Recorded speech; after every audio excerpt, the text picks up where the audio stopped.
खंड 5 उत्तर की सदस्यता 175 अंक 15। इस खंड में भाग 1 एवं 3 से भगवार कुल 4 प्रश्न और के रूप में दिए गए हैं। अभ्यर्थी को भाग 1 व 3 से एक एक प्रश्न उत्तर देना अनिवार्य है। प्रश्न 17 सतत विकास लक्ष्यों का वर्णन कीजिए।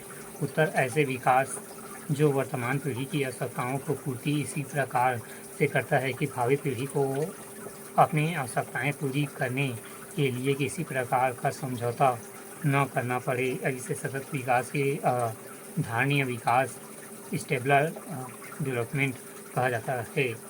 इस सतत विकास को हासिल करने के लिए वर्ष 2015 में संयुक्त राष्ट्र ने महत्वाकांक्षी सतत विकास लक्ष्य प्रस्तुत किए गए। इनमें 17 गोल्स एवं 169 टारगेट निर्धारित किए गए जो वर्ष 2016 से 2030 तक के लिए लक्षित हैं। ये गोल्स इस प्रकार है। पहला, गरीबी की पूर्णतः समाप्ति। दूसरा, भूखमरी की समाप्ति। तीसरा, अच्छा स्वास्थ्य व जीवन स्तर। चौथा, गुणवत्तापूर्ण शिक्षा। पाँचवा, लैंगिक समानता। छठवां, साफ पानी और स्वच्छता। सातवां, स्वच्छ और सस्ती ऊर्जा। आठवां, अच्छा काम और आर्थिक विकास। नौवां, उद्योग नवाचार और बुनियादी ढांचा का विकास। 10वां, असमानता में कमी। 11वां, टिकाऊ शहरी और सामुदायिक विकास। 12, जिम्मेदारी के साथ उत्पादन एवं उपभोग। 13, जलवायु परिवर्तन। 14, पानी भर जीवन। 15, भूमि पर जीवन। 16, शांति और न्याय के लिए संस्थान। 17, लक्ष्य प्राप्ति में सामूहिक साझेदारी।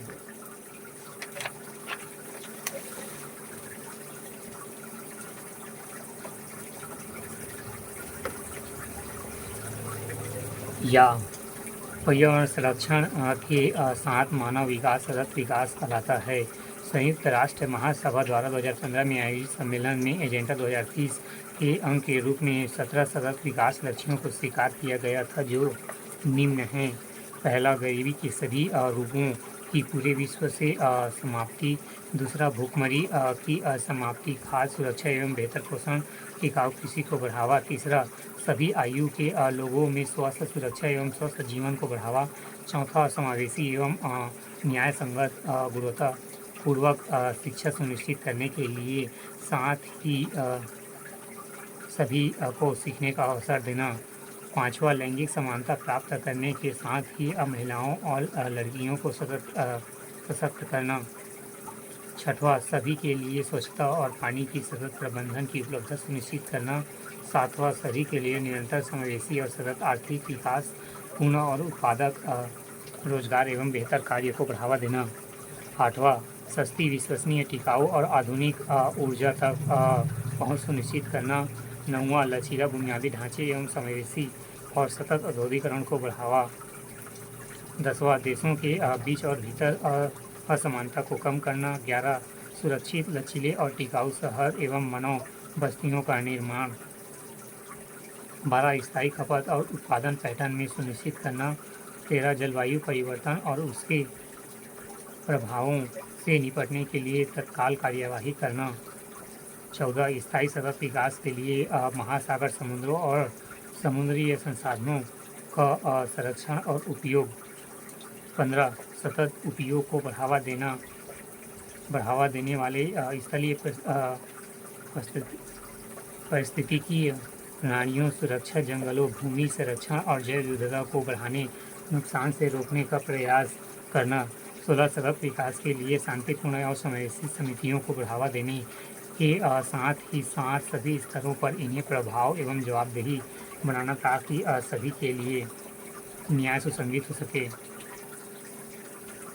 17, सतत विकास के लिए वैश्विक भागीदारी को पुनर्जीवित करने के लिए अतिरिक्त क्रियान्वयन के साधनों को मजबूत बनाना।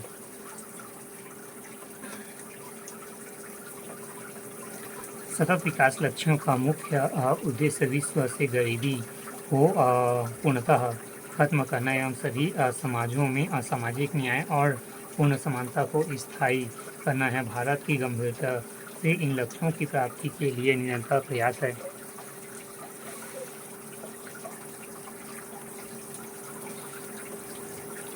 छत्तीसगढ़ बजट 2020-21 में वेव के मुख्य प्रावधानों का वर्णन कीजिए। उत्तर, राज्य वार्षिक वित्तीय विवरण का उल्लेख भारतीय संविधान के अनुच्छेद 202 में किया गया है।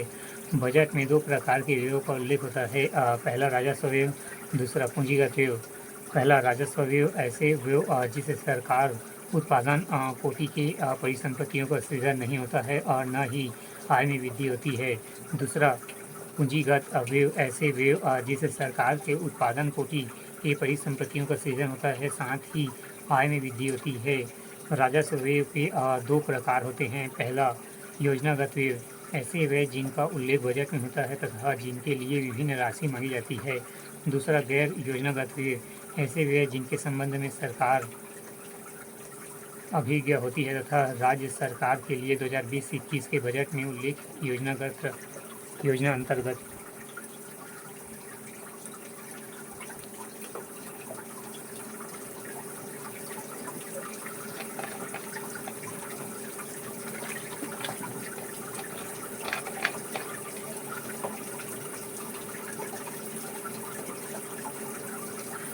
व्यय एवं उसके लिए आवंटन राशि। पहला, मुख्यमंत्री सुपोषण अभियान हेतु 60 करोड़ आवंटित करने का प्रावधान। दूसरा, महतारी जतन योजना के लिए 31 करोड़ रुपए। तीसरा, कृषक जीवन ज्योति योजना के लिए 2300 करोड़। चौथा, राष्ट्रीय ग्रामीण आजीविका मिशन हेतु 400 करोड़ रुपए। पाँचवा, नरवा गुड़वा घुड़वा बाड़ी कार्यक्रम के लिए 1603 करोड़ रुपए। छठवां, जल जीवन मिशन योजना के लिए 225 करोड़ रुपए। सातवां, नए औद्योगिक क्षेत्रों के लिए 15 करोड़ एवं जेम्स वर्ल्ड पार्क के लिए 1 करोड़ का प्रावधान। आठवां, अनुसूचित जाति एवं जनजाति वर्ग के बच्चों के लिए छात्रावास खोलने हेतु 378 करोड़ का प्रावधान। इसके अलावा अन्य कई व्यय योजनागत व्ययों की सूची में शामिल है।